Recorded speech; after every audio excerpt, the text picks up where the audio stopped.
Ćao svima. Izvinjavam se. Prvo jedan dim da bude lakše kada pričam. Dosta sam razmišljala o tome koju temu da izaberem za neki naredni videoblog. I ne bi bilo loše ako iko ovo gleda da u komentarima napišete neka vaša razmišljanja, da mi date neku ideju o čemu bi voljeli da pričamo, da čujete možda neke moje stavove, moje mišljenja i tako to. Ali evo ovako sad za početak moram da uključim ja mozak. Palo mi je na pamet jedna stvar koja se odnosi na međuljudske odnose i na to kakvi su ljudi u smislu kako su ljudi različitih karaktera generalno. I primetila sam dosta da su ljudi postali mnogo usredsređeni na sebe. Postali su, upotrebit ću jedan izraz, malo je grub, jak je, ali definitivno to se može vidjeti na svakom ćošku, u vožnji, na ulici, u prodavnici, ma gde god. Ljudi su postali strašno samoživi. Evo čist primer u saobraćaju. Više čovek apsolutno ne može da se osloni na to, em što generalno nema mesta za parking, to je opet druga tema, nego što ne možeš da se osloniš na to da će neko da, kad već nađe parking mesto, ali pričamo o pravom parkingu, ne ovi što se parkiraju s 4 migavca i stanu u sred trake i kao ide trči kupi cigare, novine, upaljač i ne znam šta i onda burek pa se vraća nazad, nego pričamo o pravom parking mestu. Više niko ne obraća pažnju kako je stao. Ono samo njemu bitno da on posadi svoj automobil na to parking mesto. Ne interesuje ga da li je zauzeo 1, 2 mesta, da li neko drugi pored njega treba da stane, da li taj neko ako i uspe da se ubode, da li može da otvori vrata da izađe, da li mora da preskače menjač da bi izašao na drugu suvozačevu stranu, jer tu može da otvori vrata jer je neko umeđu vremenu izašao, a ti na tvojoj strani kao vozač ne možeš da otvoriš vrata, ne možeš da izađeš. Pa te onda neko očeša, pa ti odvali retrovizor. Meni su oba retrovizor odvalili, meni na starom autu. Ljudi su mi se smejali što selotejpom lepim retrovizore. Znači, tako smo postali bahati, tako smo postali samoživi. Gledam u prevozu, evo sad, od kako nemam auto, stari ljudi stoje, ovi klinci stave slušalice u uši, gledaju šatro kroz prozor, ne primećuju nikog oko sebe. Pa daj bre mali, ti ćeš jednog dana biti deda ili mala, bit ćeš baba, pa će da te bole noge, pa ćeš da se pitaš što ti ne ustaje niko.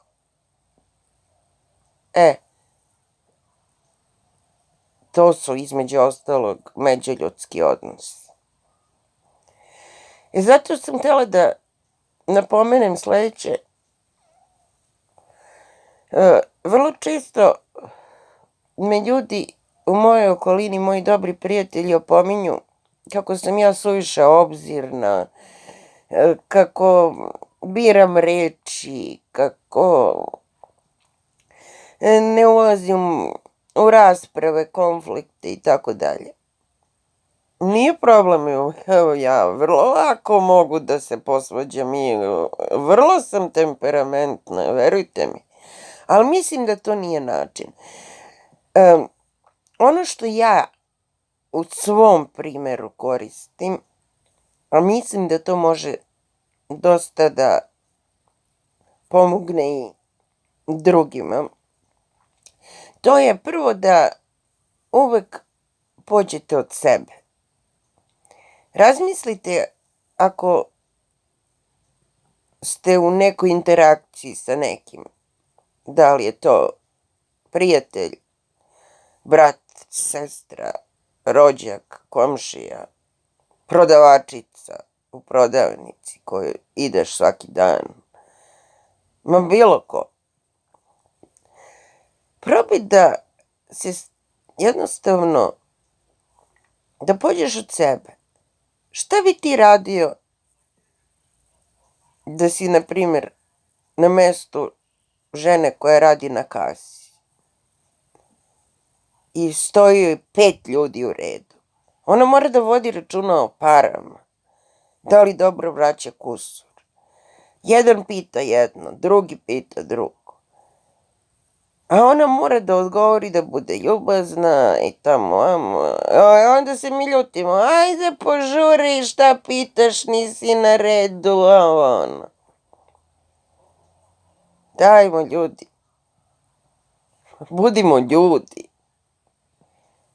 stavimo se u njihovu kožu, a isto tako pođimo od sebe. Jer svi smo mi uglavnom vrlo isti.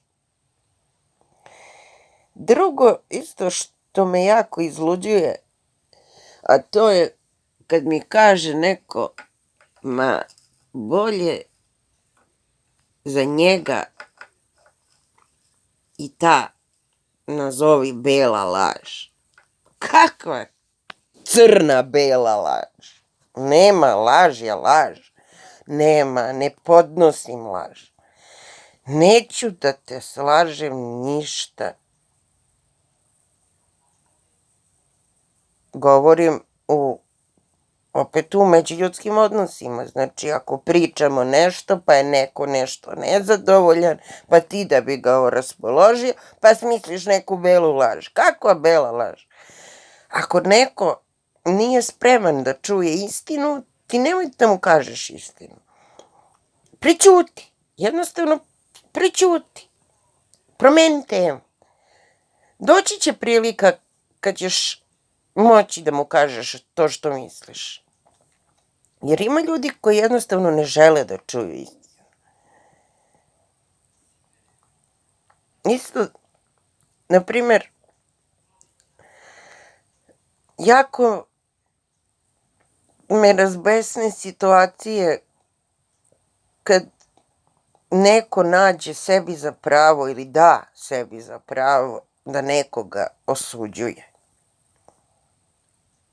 Nemaš pravo ti nikoga da osuđuješ. Ti želiš da tebi neko sudi? Ne želiš. Sigurno. I kad ti neko sudi, veruj mi, ako ne prokomentarišeš odmah, čim ta osoba ode ili ti odeš i okreneš se, prvo što pomisliš, ma je, pip ga.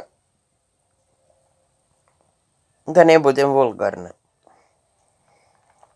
Tako da, ne osuđujte, jer znam da ne volite ni vas da osuđuju. A svi grešimo. Svi. Nema čoveka koji je nepogrešiv.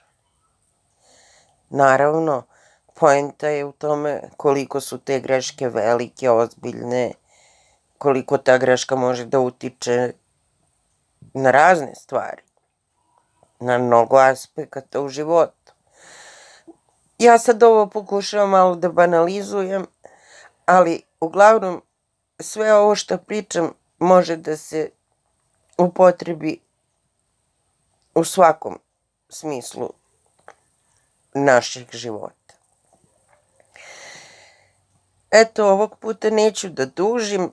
Prošli vlog je trajao baš dugo.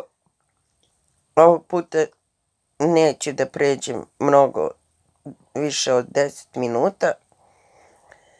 I u jednoj rečenici, ne mogu u jednoj reči.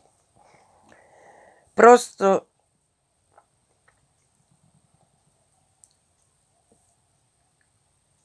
vodimo računa o tome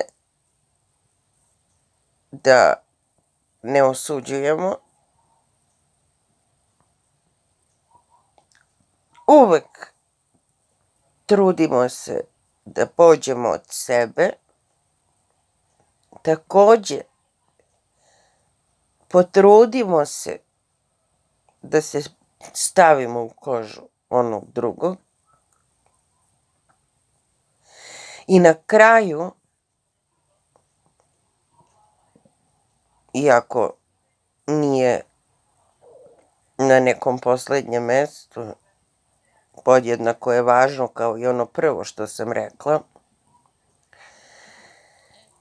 nikako nemojmo biti samoživi i bahati. Jednostavno, dajte, budimo ljudi. Molim vas, samo to, budimo ljudi. Toliko od mene za sada.